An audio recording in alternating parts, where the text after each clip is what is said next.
पावन अवसर पर सरकारी कला वाणिज्य महाविद्यालय के समस्त अध्यापकगण, बिन शैक्षणिक स्टाफ, आउटसोर्सिंग के भाई बहन, प्रिय विद्यार्थी भाई बहनों, सरकारी बीएड कॉलेज के अध्यापक श्री, वहीवटी स्टाफ, आउटसोर्सिंग के भाई बहन और बच्चे, सविशेष छोटे छोटे बच्चे आगे बैठे हैं। आपका इस पावन अवसर पर मैं सहृदय शुभेच्छाएं आपको देता हूं, अभिनंदन करता हूं, स्वागत करता हूं, बधाई देता हूं। आज हमारी नैतिक फर्ज है कि हम उन महान विभूतियों को, स्वतंत्रता संग्राम सेनानियों को, जिन्होंने अपनी जान की आहुति दी, जेलों में सड़े, ब्रिटिश हुकूमत की लाठियां खाई, गोलियां खाई और हमें एक स्वतंत्र राष्ट्र दिया। भारत माता सच्चे अर्थों में जो गुलामी की जंजीरों से वर्षों से जकड़ी हुई थी, उससे हमें मुक्त किया, जिसका प्रतीक हमारा राष्ट्र ध्वज, जिसे हम सब ने सलामी दी है। उन महान पुरुषों का, गांधी जी, नेहरू जी, सरदार पटेल जी, चंद्रशेखर आजाद जी, लाला लाजपत राय, बिपिन चंद्र पाल, जिन्हें हम बाल लाल पाल के नाम से जानते हैं,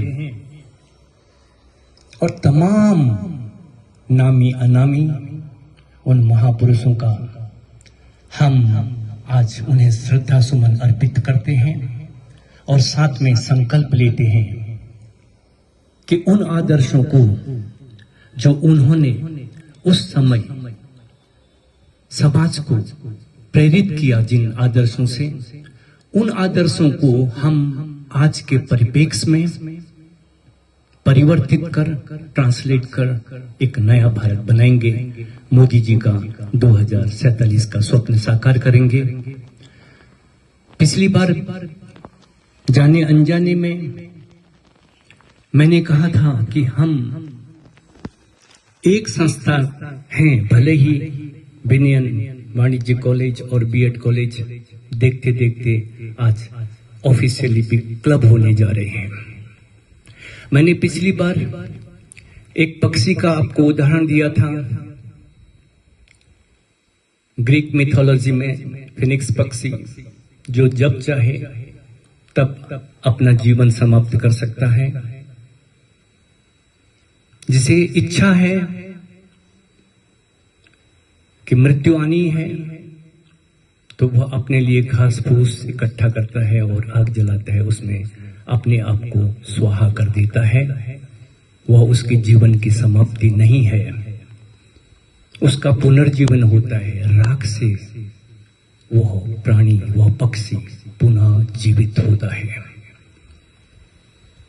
मैंने पिछली बार मैथ्यू आर्नोल्ड की कविता से भी 2-3 लाइन्स कोट की थी। Where ignorant armies clash by night। मेरा जैन जी से अपील है, अफवाहों से दूर रहें, सोशल मीडिया का, तमाम चीजों का पॉजिटिव उपयोग करें, अपने हित के लिए करें। राष्ट्र निर्माण में आपका योगदान अभूतपूर्व है, आपके बिना कुछ नहीं हो सकता है। गलत मार्ग पे मत जाएं आप लोग। जब मैंने आपको ignorant armies crash by night कहा था, अंधेरे में युद्ध हो रहा है, हमारे सैनिक भी मर रहे हैं, दुश्मन के भी मर रहे हैं, हमें पता ही नहीं है कि कौन मर रहा है, कौन मारने वाला है। ठीक इसी तरह से हम भी आपस में लड़ रहे हैं आज, कौन किसको मार रहा है भारत माता की आत्मा छिन्न छिन्न हो गई है। क्या हम अपने मां के साथ यही व्यवहार करेंगे?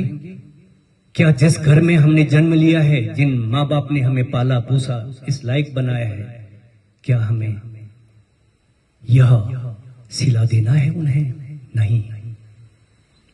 अब मैं आता हूं उस पक्षी पे।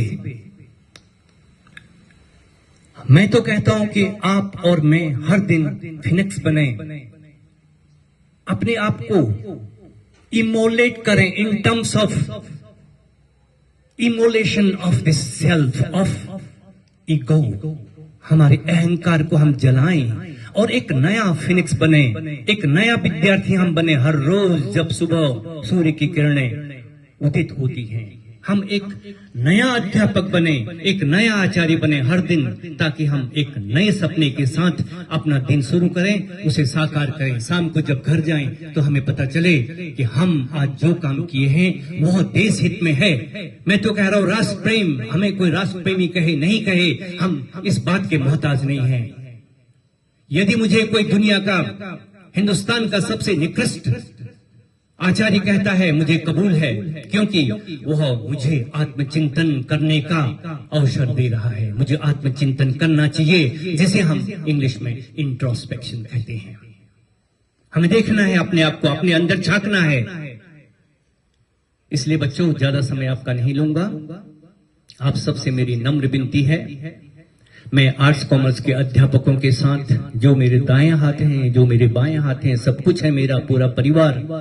हम लोग बार बार, शायद मेरे अध्यापकों को भी पीड़ा होती होगी, आइए बच्चों को फोन करते हैं, आओ, बच्चों को नोटिस देते हैं, उन्हें बुलाते हैं, वालियों को बुलाते हैं। हम अति शीघ्र वालियों को बुलाएंगे, प्लीज उन्हें भी बताएंगे, आप बच्चों को भेजिए। बच्चों, ये तो एक प्लेटफॉर्म है, मैं आपको बताऊं, क्योंकि हमें जमीन का सहारा लेना है। उड़ान भरना हो, पक्षी को भी आधार चाहिए उड़ान भरने के लिए। आकाश से आकाश में वो नहीं उड़ता है।